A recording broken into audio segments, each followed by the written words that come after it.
మీ అందరికీ తెలుసు 2.5 సంవత్సరాలు అయింది మనకు అధికారం పోయి, సగం టర్మ్ అయిపోయింది. ఇవాళ రోజులు ఎట్లాంటి రోజులు అంటే మీకు తెలుసు, మన పిల్లలు, మన ఇంట్లో ఉండే పిల్లలు కూడా ఒక సినిమా ట్రైలర్ చూసి చెప్పేస్తున్నారు ఆ సినిమా హిట్ అవుతుందా ఫట్ అవుతుందా అని. మరి అర్జున్ రెడ్డి అని ఆ మధ్యన ఒక సినిమా వచ్చింది, సూపర్ హిట్ సినిమా. దాంతో విజయ్ దేవరకొండ అంటే ఆయన పెద్ద హీరో అయిపోయాడు. మరి ఇప్పుడు రేవంత్ రెడ్డి అని ఇంకో సినిమా వచ్చింది, ఫస్ట్ హాఫ్ అయిపోయింది, ఇంటర్వెల్ కూడా అయిపోయింది. ఎట్లుంది సినిమా ఇది? నాకంటే బాగా చేవెళ్ళోళ్ళకే తెలుసు ఆ సినిమా ఎట్లుందో. ఎలక్షన్ ముందేమో నేను గుంపు మేస్త్రిని, అసలు రియల్ ఎస్టేట్ అంటేనే రేవంత్ రెడ్డి, రేవంత్ రెడ్డి అంటేనే రియల్ ఎస్టేటు అని పోజులు కొట్టిండు. ఇలా ఏం చేసిండు మరి? రియల్ ఎస్టేట్ని బొందబెట్టిండు, మొత్తానికి 100 ఫీట్ల అడుగులో పాతి పెట్టే పని చేసిపోయిండు. మన గవర్నమెంట్ ఉన్నప్పుడు పెద్దలు కేసీఆర్ గారు ఉన్నప్పుడు ఇప్పుడే నరేందర్ రెడ్డి గారు చెప్తా ఉన్నారు, షాబాద్లో చందన్వెల్లి కానీ సీతారాంపూర్లో కానీ ఎకరా 30 లక్షలు ఉండేది. కానీ అక్కడ ఇండస్ట్రియల్ పారిశ్రామిక పార్క్ తెచ్చిన తర్వాత అక్కడ ఇవాళ ప్రపంచ ప్రఖ్యాతి కలిగిన కంపెనీలు, ఒక మైక్రోసాఫ్ట్ కావచ్చు, అమెజాన్ కావచ్చు, వెల్స్పన్ కావచ్చు, ఇంకా ఇతర కంపెనీలు తీసుకొచ్చిన తర్వాత ఇవాళ ఎకరం 3 కోట్లకు తక్కువ ఇవాళ షాబాద్లో లేని పరిస్థితి ఆ ఏరియాలో. అదే రేవంత్ రెడ్డి గారు వచ్చిన తర్వాత ఇవాళ లక్షల మంది రియల్ ఎస్టేట్ మీద ఆధారపడి పనిచేసుకునే తమ్ముళ్ళు, చెల్లెళ్ళు, మరి వారందరూ కూడా ఇవాళ దివాలా తీసే పరిస్థితి వచ్చింది. నిజంగా కూడా వాస్తవం ఏంది అంటే, ఎన్నికలకు మునుపు ఎకరం ₹1 కోటి పలికింది కూడా ఇవాళ కనీసం 50-60 లక్షలు కూడా కొనడానికి ఎవరు సిద్ధంగా లేరు. నేను చెప్పేది కరెక్టా కాదా? దారుణమైన పరిస్థితి ఉన్నది. ఎందుకు ఈ పరిస్థితి మనం ఆలోచన చేసుకోవాల్సిన అవసరం ఉంది. ఎందుకంటే మన రేవంత్ రెడ్డి గారు చెప్పినారు, ఇప్పుడు ఎవరైనా తలుచుకుంటే దేవుణ్ణి తలుచుకుంటారు. అయ్యా నీకు ఆదర్శం ఎవరయ్యా అంటే ఒక శ్రీరాముడు అంటారు, లేదా ఒక శ్రీకృష్ణుడు అంటారు, ఇట్లా రకరకాలుగా చెప్తారు, దేవుళ్ళ పేర్లు చెప్తారు. కానీ రేవంత్ రెడ్డి గారికి ఆదర్శం ఎవరయ్యా అంటే ఒక రావణాసురుడు, ఒక నరకాసురుడు, వాళ్ళను మించిన హిట్లర్ అని ఒకడు ఉండే నియంత. ఇట్లనే రేవంత్ రెడ్డి లెక్క ఆయన కూడా నీలిగేటోడు బాగా. ఎందుకు? నాకు పవర్ ఉన్నది, నా చేతుల్లోనే మొత్తం ఉన్నది, కాబట్టి నేను ఏదంటే అది చేస్తా అని చెప్పి లక్షల మందిని చంపేసిండు హిట్లర్. అట్లాంటి హిట్లరు రేవంత్ రెడ్డి గారికి ఆదర్శం అట. ఇండ్లుగులో కొడితే ఆయనకు పైశాచిక ఆనందం కలుగుతున్నదంట, చాలా మంచిగా అనిపిస్తుందంట. అందరు పేదవాళ్ళు గరీబోళ్ళు ఏడుస్తుంటే మంచిగా అనిపిస్తున్నదంట. నేను మిమ్మల్ని ప్రార్థించేది ఒకటే, సరే జరిగింది అయిపోయింది ఓకే, కానీ చేవెళ్ళలో మీరు కాంగ్రెస్ పార్టీని నమ్మలేదు. ఆ రోజు మన ఎమ్మెల్యేగా యాదయ్య గారు నిలబడ్డప్పుడు మీరందరూ కష్టపడి, మరి ఆనాడు కేసీఆర్ గారు ముఖ్యమంత్రి అయితేనే బాగుంటుంది, ఈ 111 జీవో కానీ ఇంకోటి కానీ మా చేవెళ్ళ ప్రాంత అభివృద్ధి కానీ కేసీఆర్ గారు అయితేనే చేయగలుగుతారు అని చెప్పి ఆలోచన చేసి మీరు ఆ రోజు కూడా బీఆర్ఎస్ని గెలిపించినారు. సరే ఈరోజు మీరు చూస్తే కాకపోతే దురదృష్టం, వేరే కాడ పక్కన పరిగిలో కానీ, అవతల వికారాబాద్లో కానీ, తాండూరులో కానీ, కొడంగల్లో కానీ మొత్తం కాంగ్రెస్ గెలిచింది.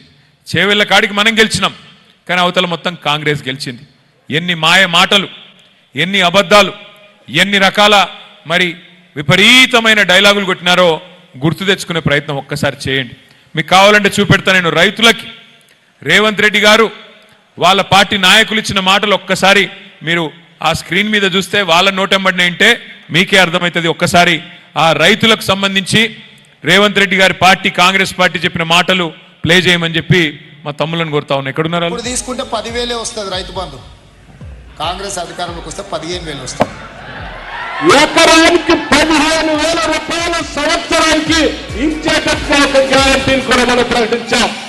రైతు భరోసా, ఇందులో రైతులకు, కౌలు రైతులకు సంవత్సరానికి ఎకరాకు 15,000 రూపాయలు ఇచ్చే విధంగా, అదేవిధంగా నిరుపేదలైన కూలీలకు సంవత్సరానికి 12,000 రూపాయలు ఇచ్చే విధంగా రైతు భరోసా కార్యక్రమాన్ని 2వ గ్యారంటీ కింద ప్రకటించడం జరిగింది.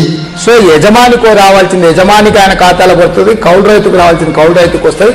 భూమి లేని వాళ్ళు, ఉపాధి హామీ కూలికి పోయేట వాళ్ళకు కూడా ఇందులో మేము మద్దతు పెట్టినాము. అంటే ఇప్పుడు అందరికి ఇస్తాం అంటే ఆల్మోస్ట్, అందుకే అదే డబుల్ అవుతాడు.